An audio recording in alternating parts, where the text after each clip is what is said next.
Bill and Jalen, 2013 NBA Preview.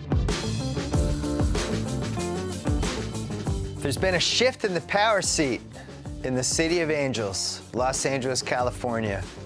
The Clippers. You think Kobe knows that the Clippers are in the catbird seat right now? He probably doesn't like it. Wow, you just mentioned the Clippers being ahead of the Lakers officially, not only on paper, but on the floor And in the our preview. city of Los Angeles. That's blasphemous. So much so, for these top five, you need Jesus. After that comment.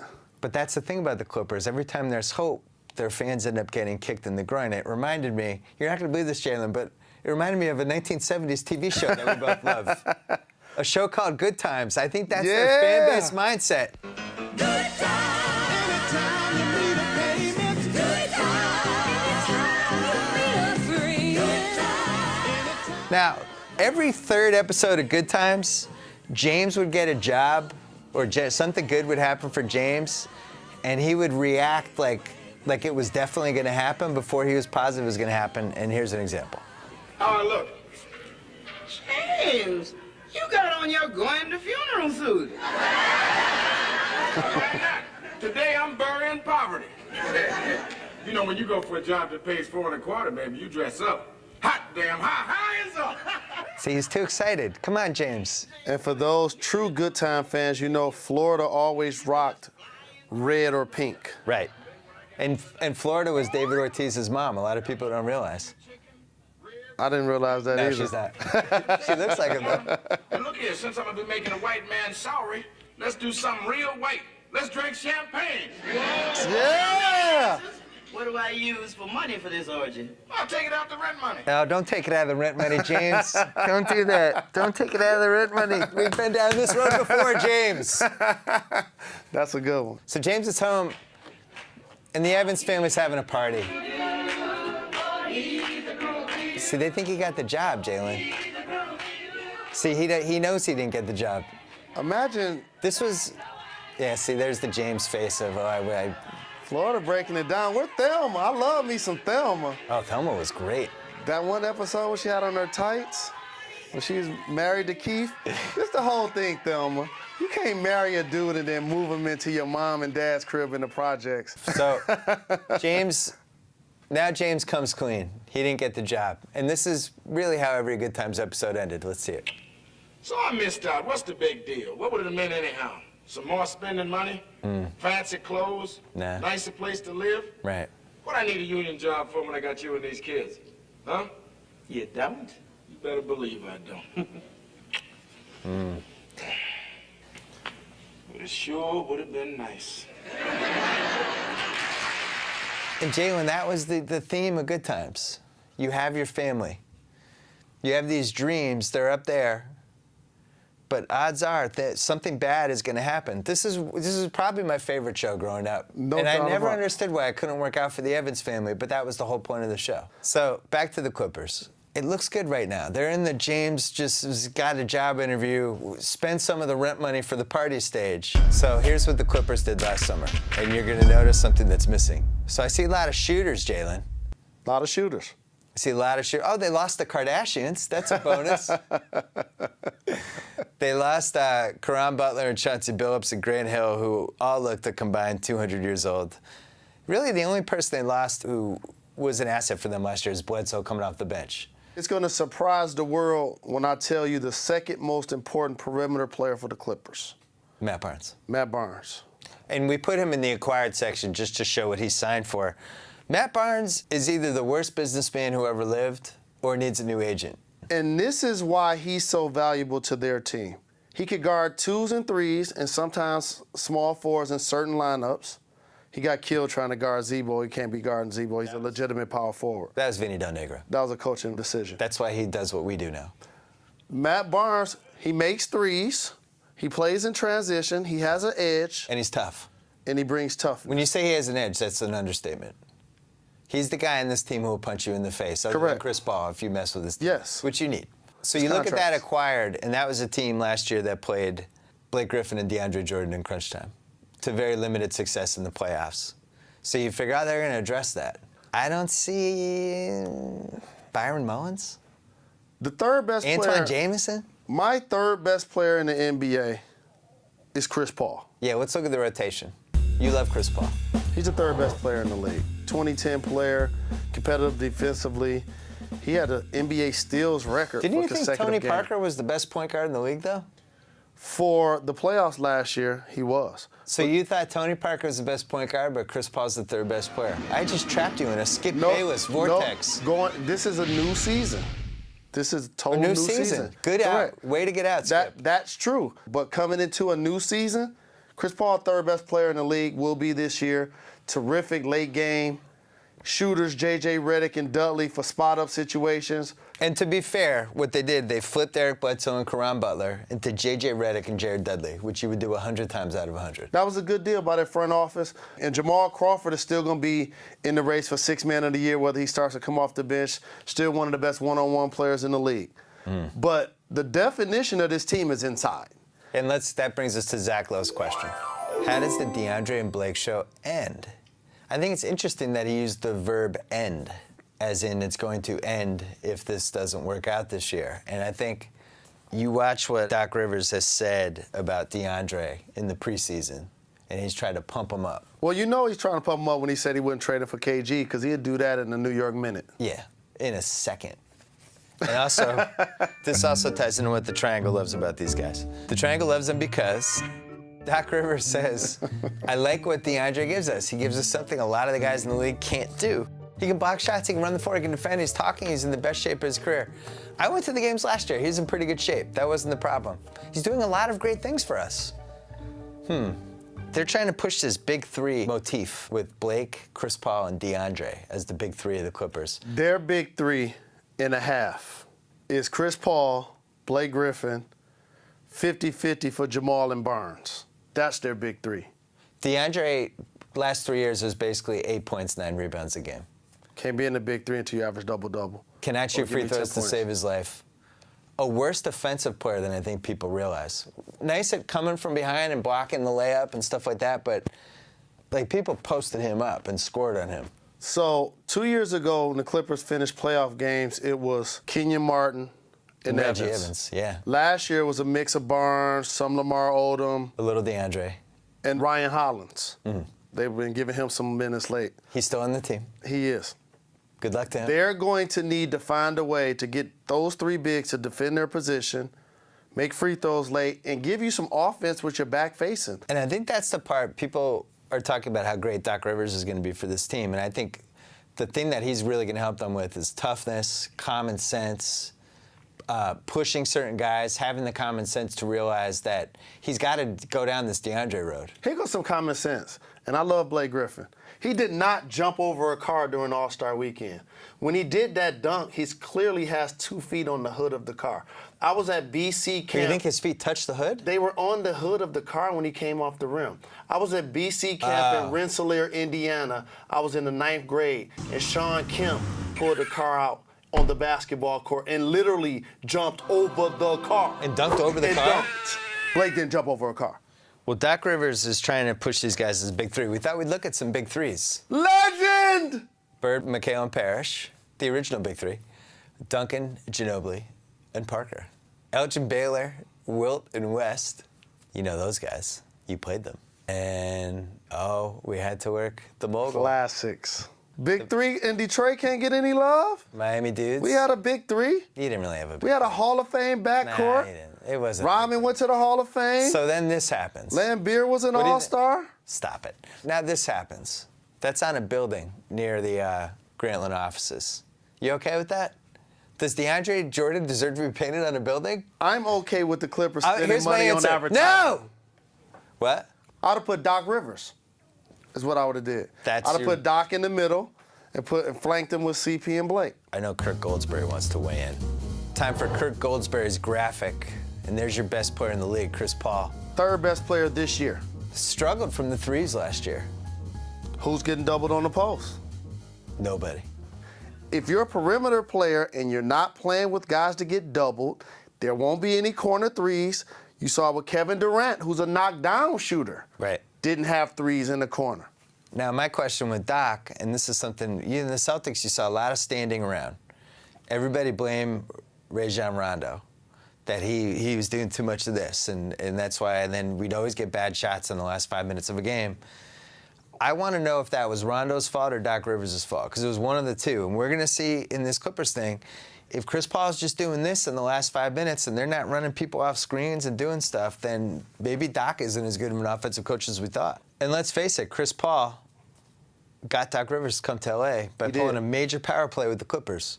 Quiet as kept. There was about 72 hours there where that Doc Rivers trade had fallen through, and Chris Paul, nobody believed me when I said this. Chris Paul made it very clear to everybody involved that they better bring Doc Rivers in or he was going to explore free agency and then some.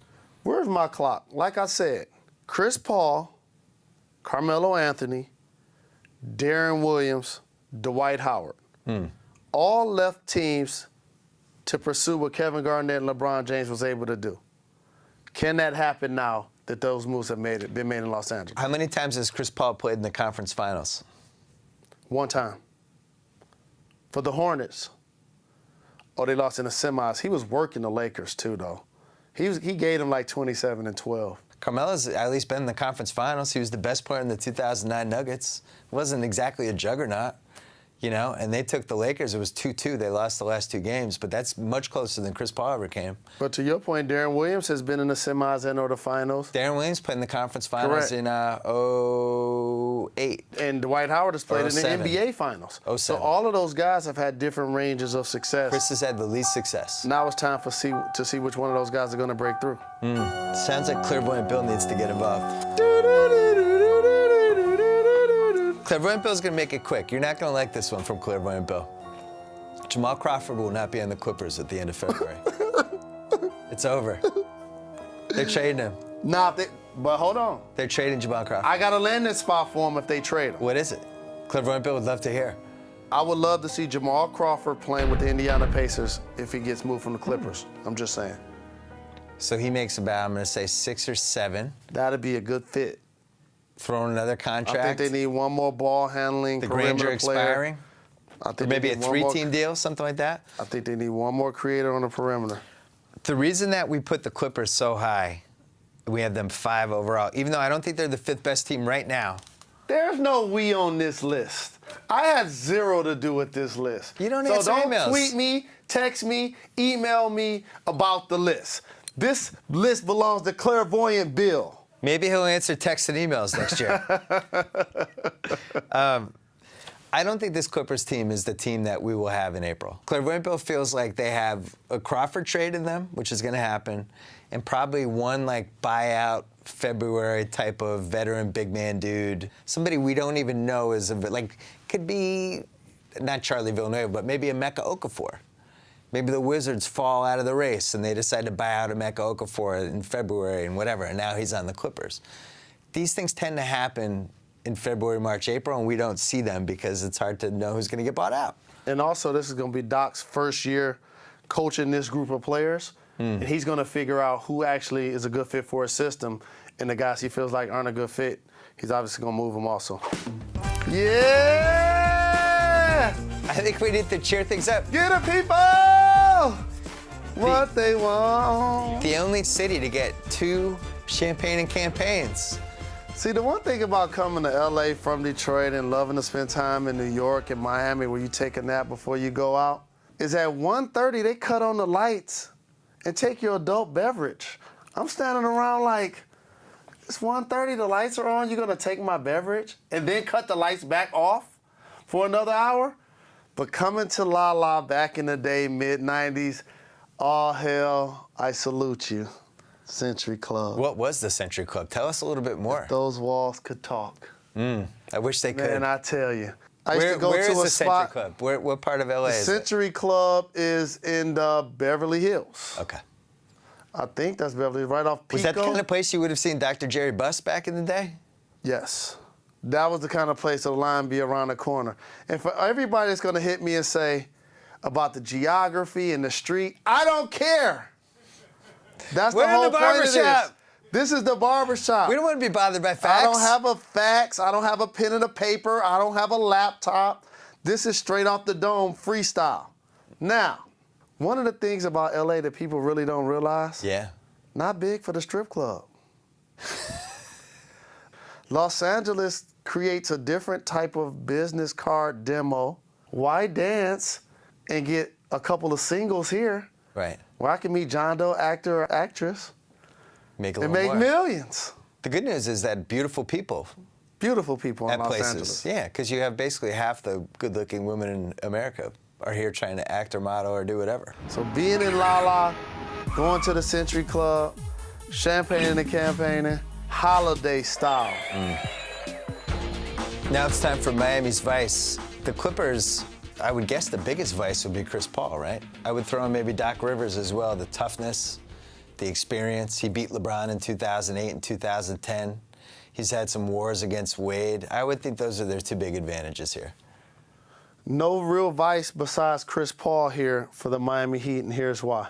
The wing position has spot-up shooters like Redick, like Dudley, and Matt Barnes will mix it up. But they have LeBron James and Dwayne Wade. Hey, we didn't talk about Blake Griffin at all, who's probably the most maligned good player in the league, especially like within league circles. Like there's always people like bitching about him.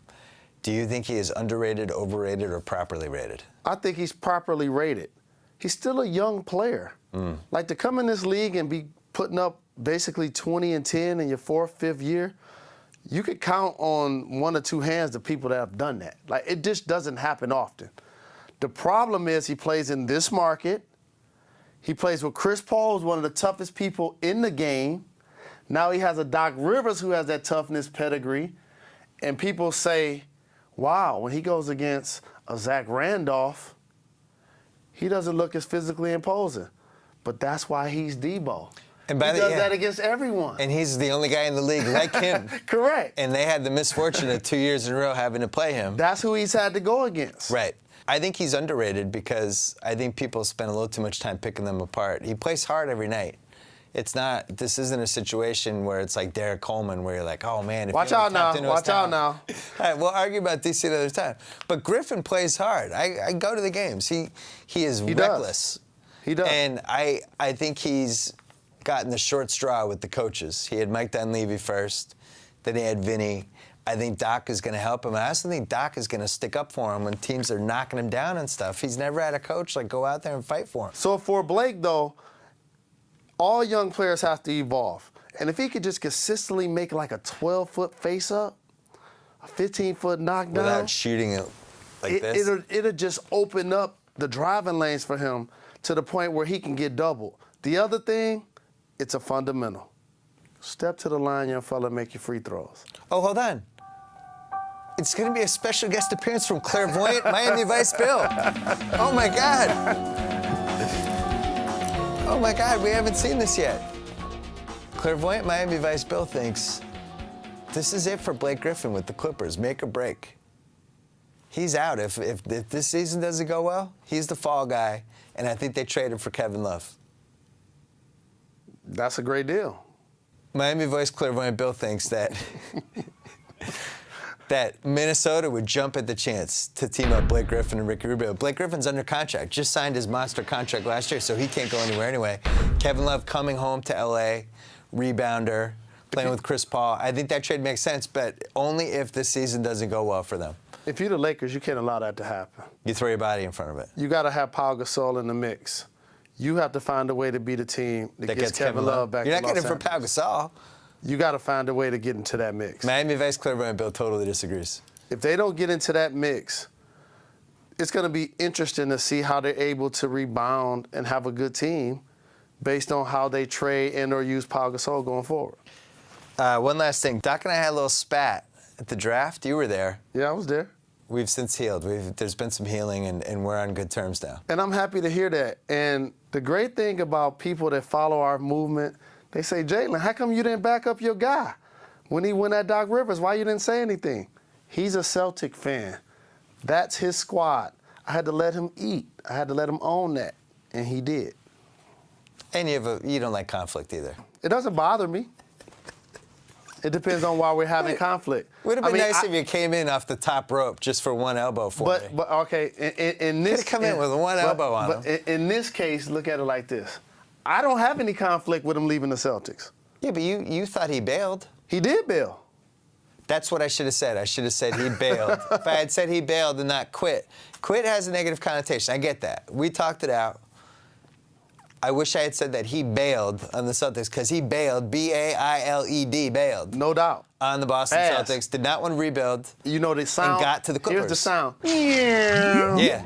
See you, Celtics. Thanks for the money. And I don't blame him one bit. I just wish he had owned it. But anyway, we have a little video we made. Because I'm not mad at you, Doc Rivers. Change. Everybody changes. That's all a part of growing up. As long as when you change for the better. I took a picture with Tupac in the Century Club. I'm not surprised. I ain't mad at you. Bill Simmons tonight said he thought you quit on the Celtics. What's your response? Oh, he didn't like this. I would like to call him an idiot, but I'm too classy for that. But he did call me. That was a backhand way to call you an idiot. Yeah, it was smart. I liked how he did that. He really needs to know the whole truth, which he doesn't. All right, thanks, Doc. I kind of did know the whole truth. Okay, so you heard what Doc had to say. What's your reaction to that? The truth keeps changing. I mean, he's given different quotes about this. He didn't know. He did know. He kind of knew. That's he a clairvoyant Bill tie. Back. He needed a year off. When he sticks to a story, I'll believe the truth. I can't even lie, because I ain't laughing at you. You trying hard to maintain, but go ahead, because I ain't mad at you.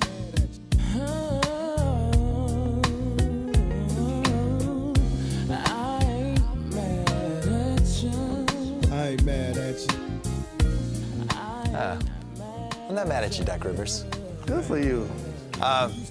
That's it for the Beef Bill and is when Jalen. ICU, guaranteed to be an ICU. That's the clip y'all should have played. Biggie. I didn't even think of that one. Next time. I was feeling I wasn't mad at you. Number 4 on Bill and Jalen's preview is going to be a fun one. It's a special extravaganza edition. You won't want to miss that. We will see you then. Loving the way the guns blow. And even though we separated, you told me you wait. Don't get nobody my loving while I be locked up state. I kissed my mama goodbye and wiped the tears from my lonely eyes. Said I'll return, but I gotta fight to fix the ride. Don't shed a tear. Mama, I ain't happy here. I blew trial.